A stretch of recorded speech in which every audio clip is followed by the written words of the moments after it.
Betty.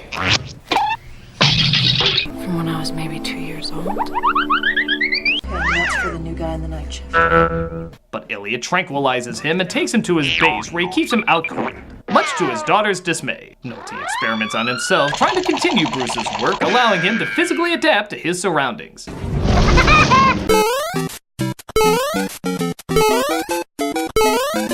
But he makes his way to San Francisco, presumably to stop more seasons of Fuller House. Sour face. Brown hair. Brown eyes.